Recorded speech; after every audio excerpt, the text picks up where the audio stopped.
ಗೊತ್ತಾಗ್ತಿಲ್ಲ. ಬಟ್ ನಮ್ಮ ಸ್ಟೇಷನ್, ನನ್ನ ಜೂರಿಸ್ಡಿಕ್ಷನ್ ಬರುವಂತಹ ಕೆಲವೊಂದಿಷ್ಟು ಪಾಯಿಂಟ್ಗಳನ್ನು ಹೇಳಕ್ಕೆ ಇಷ್ಟಪಡ್ತೀನಿ. ಅದು ಏನಂದರೆ ಸೈಬರ್ ಕ್ರೈಮ್ ಅಪರಾಧಗಳು ಹೆಚ್ಚಾಗ್ತಿದ್ದಾವೆ ಈಗ.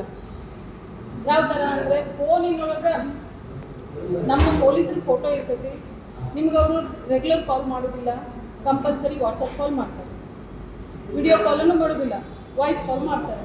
ಅವಾಗ ಅವರು ಹೇಳ್ತಾರೆ ನಾವು ಪೊಲೀಸರು, ಡೆಲ್ಲಿ ಪೊಲೀಸರು, ಹೈದರಾಬಾದ್ ಪೊಲೀಸರು, ನಿಮ್ಮ ಬ್ಯಾಗ್ ಹೈದರಾಬಾದ್ ಏರ್ಪೋರ್ಟ್ ಒಳಗೆ ಸಿಕ್ಕಿದೆ, ರೈಲ್ವೆ ಸ್ಟೇಷನ್ ಒಳಗೆ ಸಿಕ್ಕಿದೆ, ಬಸ್ ಸ್ಟ್ಯಾಂಡ್ ಒಳಗೆ ಸಿಕ್ಕೈತಿ, ಡೆಲ್ಲಿ ಪೊಲೀಸರು ಏರ್ಪೋರ್ಟ್ನಾಗ ಸಿಕ್ಕೈತಿ, ರೈಲ್ವೆ ಸ್ಟೇಷನ್ನಾಗ ಸಿಕ್ಕೈತಿ ಅಂತ ಹೇಳ್ತಾರೆ.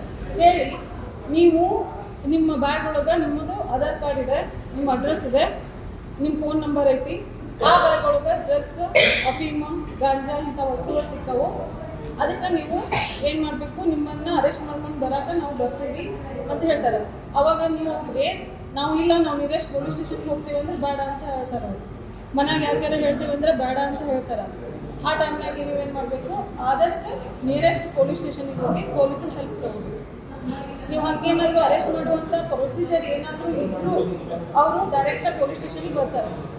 ಯಾವುದು ಸಂಬಂಧಪಟ್ಟ ಗೋಕುಲ್ ರೋಡ್, ವಿದ್ಯಾನಗರ ಯಾವುದಾದ್ರೂ ಏರಿಯಾ ಐತಂದ್ರೆ ಆ ಸಂಬಂಧಪಟ್ಟಂಥ ಪೊಲೀಸ್ ಸ್ಟೇಷನಿಗೆ ಬಂದು ನಿಮ್ಮನ್ನ ವಿಚಾರ ಮಾಡ್ಕೊಂಡು ಕರ್ಕೊಂಡು ಹೋಗ್ತಾರೆ, ಇಲ್ಲ ವಿಚಾರ ಮಾಡಿ ಬಿಟ್ಟು ಹೋಗ್ತಾರೆ. ಆದರೆ ಯಾವುದೇ ಕಾರಣಕ್ಕೂ ಈ ಥರ ಅನ್ನೋನ್ ಕಾಲ್ ಬಂದಾಗ ಅವ್ರಿಗೆ ಯಾವುದೇ ಥರನಾದ ರೆಸ್ಪಾನ್ಸ್ ಮಾಡಬೇಕು. ನಿಮಗೆ ಕನ್ನಡ ಮಾತಾಡೋಕೆ ಬಂದರೆ ದಯವಿಟ್ಟು ಅವ್ರ ಜೊತೆ ಕನ್ನಡ ಮಾತಾಡಬೇಕು.